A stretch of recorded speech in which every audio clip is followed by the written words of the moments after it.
বিশ্বনাথ জিলাৰ গহপুৰ মহকুমাৰ অন্তৰ্গত কলাবাৰী অঞ্চলত আছে এটি পুৰণি দৌল, নাম বাসুদেৱ দৌল। এই দৌলত ধাতৱ নিৰ্মিত ভগৱান বিষ্ণুৰ বাসুদেৱ ৰূপৰ বিগ্ৰহক পূজা অৰ্চনা কৰা হয়। এই দৌলৰ মূল বৈশিষ্ট্য হ'ল মাটিৰ ইটাৰে নিৰ্মিত। বাসুদেৱ দৌল 5খন গোলাকাৰ কুণ্ডলেৰে নিৰ্মিত কলচীৰে এক পঞ্চৰথ মন্দিৰ।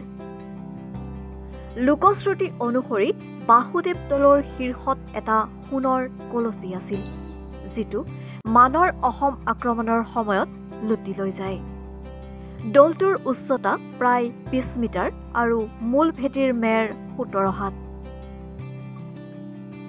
উল্লেখযোগ্য যে বাসুদেৱ দৌলটো আহোম ৰজা স্বৰ্গদেউ চলিকফা বা লৰা ৰজাই 1680 খ্ৰীষ্টাব্দত নিৰ্মাণ কৰিছিল। লৰা ৰজাৰ গুৰু দক্ষিণপাট সত্ৰৰ সত্ৰাধিকাৰক এই দৌলটি ৰাজহবিহীন ভূমিৰ সৈতে দান দিছিল। বাসুদেৱ দৌলৰ লগতে সংলগ্ন হৈ আছে এটা বৃহৎ পুখুৰী আৰু দৌলৰ কাষতে আছে শ্ৰী শ্ৰী দক্ষিণপাট কলাবাৰী সত্ৰৰ কীৰ্তন ঘৰ আৰু এখন বৃহৎ চোতাল। বাসুদেৱ দৌলত ফাগুন মাহৰ পূৰ্ণিমা তিথিত পালিত হয় ফাকুৱা আৰু দৌল উৎসৱ।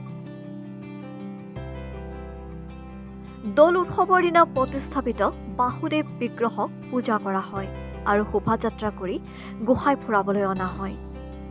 বৰ্তমান বাসুদেৱ দৌলটো ভাৰতীয় পুৰাতত্ব অনুসন্ধান বিভাগৰ অধীনত অসমৰ ৰাজ্যিক সংৰক্ষিত স্মৃতিচিহ্নসমূহৰ ভিতৰত অন্তৰ্ভুক্ত কৰা হৈছে। বাসুদেৱ দৌলক ভাৰতীয় পুৰাতত্ব অনুসন্ধান বিভাগে প্ৰদান কৰা নম্বৰ হ'ল SAS 94। নিউজ ডেস্ক ৰিপৰ্ট, লেংটন বাতৰি।